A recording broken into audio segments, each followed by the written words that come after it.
5. The Ziphites came to Saul at Gibeath and said, "Is David not hiding in the hill of Helath, opposite of Jesam?" Then Saul arose and went down to the wilderness of Ziph, having 3,000 chosen men of Israel with him, to seek David in the wilderness of Ziph. And Saul encamped in the hill of Hekah, which is opposite of Jesmon, by the road. But David stayed in the wilderness, and he saw that Saul came after him into the wilderness. David therefore sent out spies and understood that Saul had indeed come.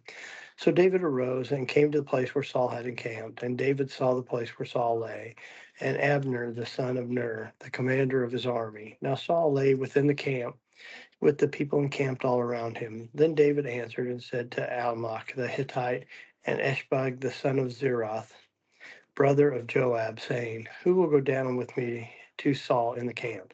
And Eshbah said, "I will go down with you." And David and Eshbah came to the people by night, and there Saul lay sleeping within the camp, with his spear stuck in the ground by his head, and Abner and the people lay around him. Then Ashbah said to David, "God has delivered your enemy into your hand this day. Now, therefore, please let me strike him at once with a spear, right into the earth, and I will not have to strike him a second time." But David said to Ashbeth, "Do not destroy him, for who can stretch out his hand against the Lord's anointed and be guiltless?" David said furthermore, "As the Lord lives, the Lord shall strike him on his day shall come to die, or he shall go out to battle and perish. The Lord forbid that I should stretch out my hand against the Lord's anointed. But please, take now the spear and the jug of water that are by his head, and let us go." So David took the spear and the jug of water by Saul's head, and they got away. And no man saw or knew it or awoke, for they were all asleep, because a deep sleep from the Lord had fallen on them. Now David went on to the other side and stood on top of the hill far off, a great distance being between them.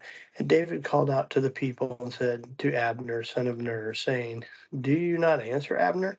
Then Abner answered and said, "Who are you calling out to the king?" So David said to Abner, "Are you not a man? And who is like you in Israel? Why then have you not guarded your lord the king? For one of the people came in to destroy your lord the king. This thing you have done is not good. As the Lord lives, you deserve to die, because you have not guarded your master, the Lord's anointed. And now see where the king's spear is, and the jug of water that was by his head." Then Saul knew David's voice and said, "Is that your voice, my son David?" David said, "It is my voice, my lord, O king." And he said, why does my lord thus pursue a servant? For what have I done? And what evil is in my hand? Now therefore, please let my lord, the king, hear the words of his servant. If the Lord has stirred you up against me, let him accept an offering. But if it is the children of men, may they be cursed before the Lord, for they have driven me out to this day from sharing in the inheritance of the Lord, saying, "Go serve other gods." So now do not let my blood fall on the earth before the face of the Lord, for the king of Israel has come out to seek a flea, as one hunts a partridge in the mountains. Then Saul said, "I have sinned. Return, my son David, for I will harm you no more, because my life was precious in your eyes this day. Indeed, I have played the fool and erred exceedingly." And David answered and said, "Here's the king's spear. Let one of the young men come over and get it. May the Lord repay every man for his righteousness and his faithfulness. For the Lord delivered you into my hand today. But I would not stretch out my hand against the Lord's anointed. And indeed, as your life was valued much this day in my eyes, so let my life be valued in the eyes of the Lord, and let him deliver me out of all tribulations." Then Saul said to David, "May you be blessed, my son David. Great you shall do both great things and also still prevail." So David went his way, and Saul returned to his place. And David said in his heart, "Now I shall perish someday by the hand of Saul. There is nothing better for me that I should speedily escape to the land of the Philistines, and Saul will despair of me and seek me any more in any part of Israel. So I shall escape out of his hand." Then David arose and went over with 600 men who were with him to Achish, the son of Moach, the king of Gath. And so David dwelt with Achish at Gath, he and his men, each man with his household, and David with his two wives, Ashna and the Jezreelitess, and Abigail the Carmelitess, Nabal's widow. And it was told to Saul that David had fled to Gath, so he sought him no more. Then David said to Achish, "If I have now found favor in your eyes, let them give me a place in some town in the country that I may dwell there. For why should your servant dwell in the royal city with you?" So Achish gave him Ziklag that day. Therefore Ziklag has belonged to the kings of Judah to this day. Now the time that David dwelt in the country of the Philistines was 1 full year and 4 months. And David and his men went up and raided the Gershites, the Gizarites, and the Amalekites. For these nations were the inhabitants of the land from old, as you go to Shur, even as far as the land of Egypt. Whenever David attacked the land, he left neither man nor woman alive, but he took away the sheep, the oxen, the donkeys, and the camels, and all the apparel, and returned and came to Achish. Then Achish would say, "Where have you made a raid today?" And David would say, "Against the southern area of Judah, or against the southern area of the Jerahmeelites, or against the southern area of the Kenites." David would save neither man nor woman alive to bring news to Gath, saying, "Lest they should inform on us."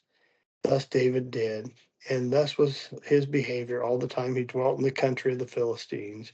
So Achish believed David, saying, "He has made his people Israel utterly abhor him. Therefore he will be my servant forever." Now it happened in those days that the Philistines gathered their armies together for war to fight with Israel. And Achish said to David, "Surely know that you will go out with me to battle, you and your men." So David said to Achish, "Surely you know what your servant can do." Then Achish said to David, "Therefore I will make you one of my chief guardians forever." Now Samuel had died, and all Israel had lamentated for him and buried him in Ramah, in his own city. And Saul had put mediums and spirits out of the land, spiritualists out of the land.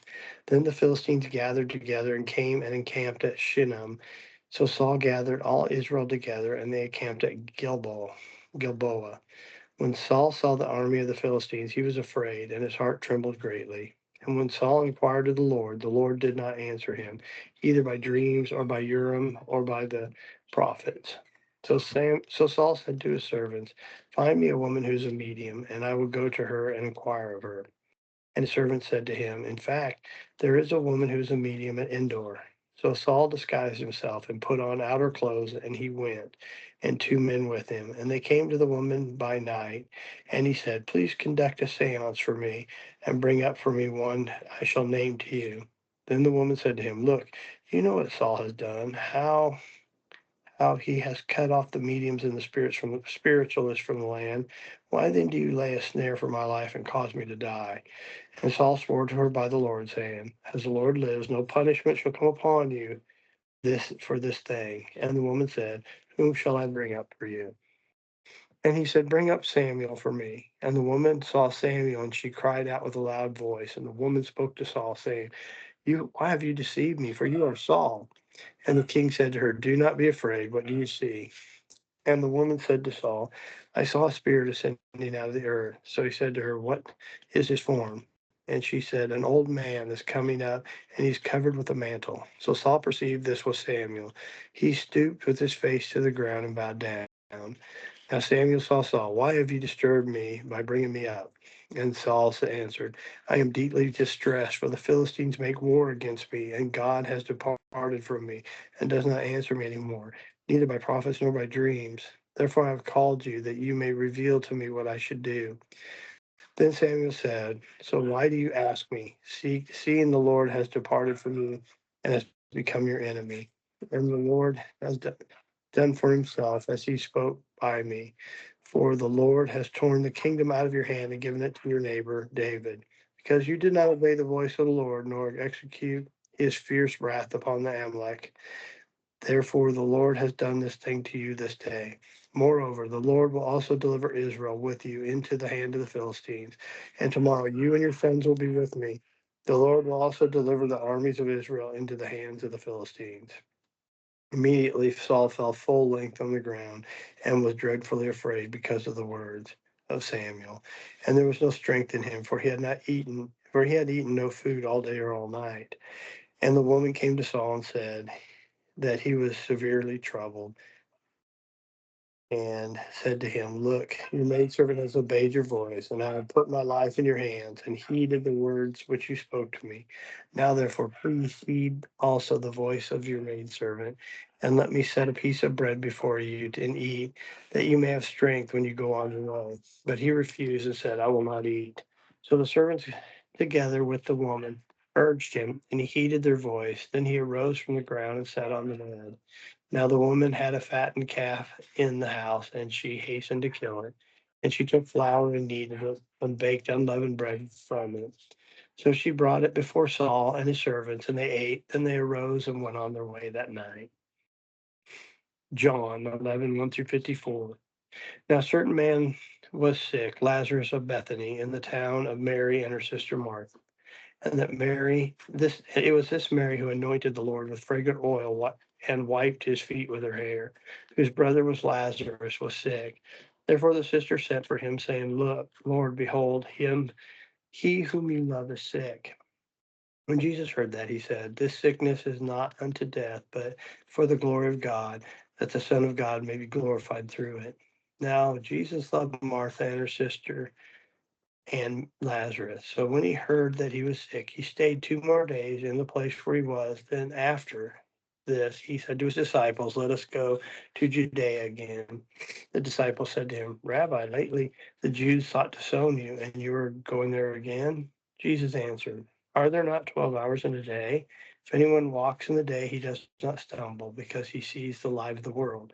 But if he walks in the night, he stumbles, because the light is not in him. These things he said, and after that he said to them, Our friend Lazarus sleeps, but I go that I may wake him up.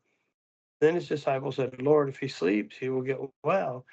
However, Jesus spoke of his death, but they thought he was speaking about taking a rest in sleep. Then Jesus said to them plainly, Lazarus is dead, and I am glad for your sakes that I was not there, that you may believe. Nevertheless, let us go to him. Then Thomas, who is called the twin, said to his fellow disciples, Let us also go, that we may die with him. So when Jesus came, he found that he had already been in the tomb 4 days. Now Bethany was near Jerusalem, about 2 miles away, and many of the Jews had joined the women around Martha and Mary to comfort them concerning their brother.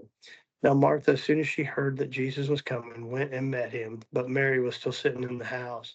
Now Martha said to Jesus, Lord, if you had been here, my brother would not have died. But even now I know that whatever you ask of God, God will give you. Jesus said to her, Your brother will rise again.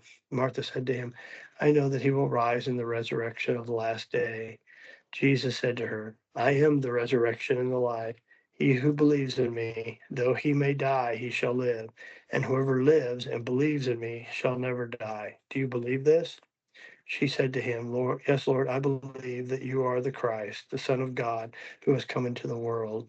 And when she had said these things, she went her way and secretly called Mary, her sister, saying, The teacher has come and is calling for you. As soon as she heard that, she rose quickly and came to him. Now Jesus had not yet come into the town, but was in the place where Martha met him. Then the Jews who were with her in the house and comforting her, when they saw that Mary rose up quickly and went out, followed her, saying, She is going to the tomb to weep there.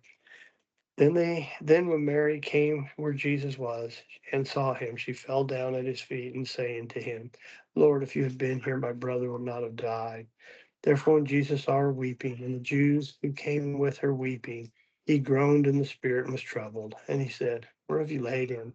And they said to him, Lord, come and see. Jesus wept. Then the Jews said, See how he loved him? And some of them said, Could not this man who opened the eyes of the blind also kept this man from dying? Then Jesus, again groaning in himself, came to the tomb. It was a cave, and a stone lay against it. Jesus said, Take the stone away. Martha, the sister of him who was dead, said to him, Lord, by this time there is a stench, for he has been dead 4 days. Jesus said to her, Did I not say to you that if you would believe, you would see the glory of God? Then they took away the stone from the place where the dead man was lying. And Jesus lifted up his eyes and said, Father, I thank you that you have heard me, and I know that you will always hear me. But because of the people who are standing by, I say this, that they may believe that you sent me. Now, when he had said these things, he cried out with a loud voice, Lazarus, come forth.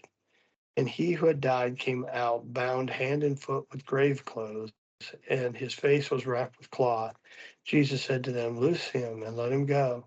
Then many of the Jews who had come to Mary and seen the things Jesus did believed in him. But some of them went away to the Pharisees and told them the things Jesus did. Then the chief priests and the Pharisees gathered a council and said, What shall we do? For this man works many signs. If we let him alone like this, everyone will believe in him, and the Romans will come and take away both our place and nation. And one of them, Caiaphas, being the high priest that year, said to them, You know nothing at all, nor do you consider that it is expedient for us that one man should die for the people, and not the whole nation should perish. Now, this he did not stand his own authority, but being the high priest that year, he prophesied that Jesus would die for the nation, and not for that nation only, but he would gather together in one the children of God who are scattered abroad. Then from that day they plotted to put him to death. Therefore Jesus no longer walked openly among the Jews, but went from there into the country near the wilderness to the city called Ephraim, and remained there with his disciples. Psalms 117, 1 through 2. Praise the Lord, all you Gentiles. Laud him, all you peoples, for his merciful kindness is great toward us. And the truth of the Lord endures forever. Praise the Lord. Proverbs 15:22 through 23. Without counsel, plans go awry, but in the multitude of counselors they are established. A man has joy by the answer of his mouth, but a word spoken in due season, how good it is. All right, I'll see y'all tomorrow.